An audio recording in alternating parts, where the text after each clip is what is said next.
Hello, welcome back to Learn Economia. In this video, we are going to look into the average profit margin for a utility company.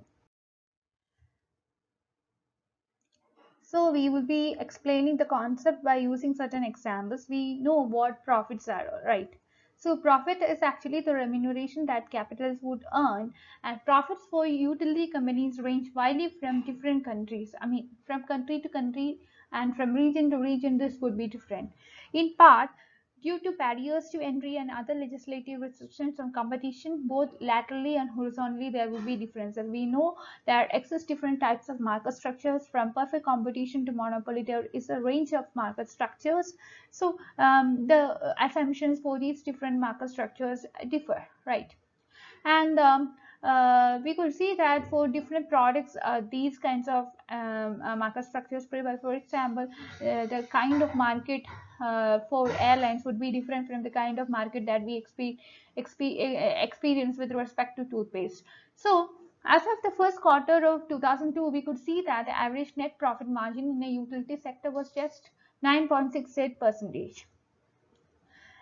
As far as other margin measures, the average gross profit margin has increased to 66.04% in quarter 1 of 2022. So these are just to give you a glimpse of what the average profit margin for utility companies shows performance. In order to gain a perspective on the range of profit margins across the sector, we need to compare the different sectors, right? So we could see that just to give you an example, just to take the examples of Spark Infrastructure Group and Duke Energy. Okay, the Spark Infrastructure Group supplies electric power infrastructure across and infrastructure across Australia, and they have reported a net profit margin of 29% for 2021. Whereas in the case of Duke Energy, this runs generation projects in the USA, and also in Canada there is generation projects run by Duke Energy, and they had a net profit margin of 15%. Now we could know the difference between these two companies. The utilities industry is ranked highly in terms of margin metrics. We have to understand that the average profit for utilities, it could vary based upon the company, the way in which company operates.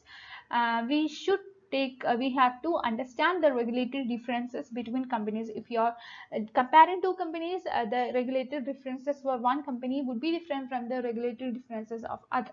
So we have to first of all understand the regulatory differences, and regulations and high cost of entry into the industry make it difficult for competitors to enter profitable arenas in the utility sector. We know that in different types of market structure there exists different kind of easiness or difficulties with respect to entry.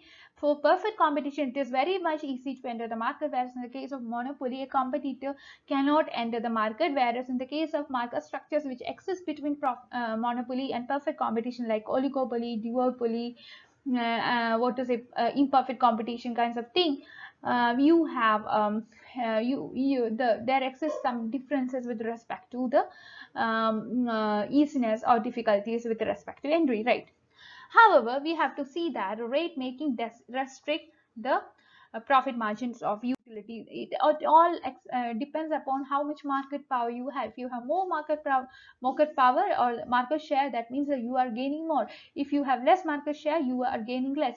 The profit in the case of monopoly would be maximum, whereas in the case of perfect competition, the profit would be minimum only.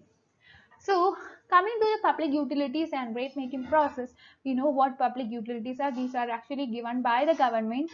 Despite wide range of differences across countries, the utility sector experience relatively high profit, and the utility companies run de facto monopolies. This is especially with respect to the regions where they operate. As a result, there would be difficulties faced by the competitors to enter. Part of this is due to the extremely high levels of capital investment necessary to supply energy. We know that in the several sectors, it is only the government that could make its present. For example, atomic energy. In the case of India, we could see that only the government is making. Only the government is the government is a monopoly there.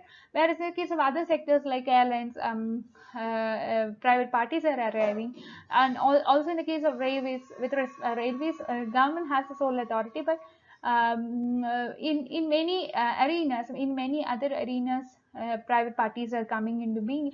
In the very beginning, what we had in the telecom sector is just BSNL, but now we have multiple kind of, what to say, competitors like Airtel, Vodafone, and what to say. There are different competitors are there.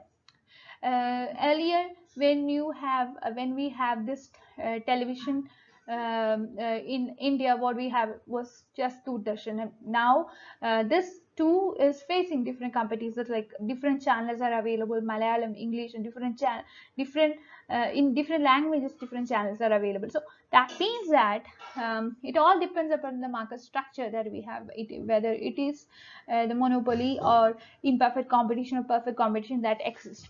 The legal mandate for the providers to go through the rate making process is another reason why utility companies tend to become natural monopolies. Public utility is required to go through the rate making process. So what does it mean by utility competition? We know that profit, this act as a signal for the companies to enter the market or exit the market. If they are facing a profit, then this profit would be is attracted by this profit. Different companies would be coming, different firms would be coming. But if the, what to say, if there is loss in the market, if a particular industry is experiencing a loss, then the existing companies or existing firm will leave the industry, right? So the rate making process for a public utility providers, they have basically 5 goals. These five goals include attract capital to the sector, price controls or control prices, incentivize efficiency in production and distribution of utilities, control demand for utilities or ration them to the consumers, redistribute wealth from consumers to utility owners between classes of consumers, and rate making formula. So traditionally, we can see that regulators, they use certain rate making formula in order to determine the utility provider's revenue. So that is equal to R is equal to 0 plus V minus D into R, where capital R is the utility rate level, O is the utility company's operating expense, V is the value of utility that which could be tangible or intangible. Then D is the provider's accumulated depreciation, and small r is the rate of return.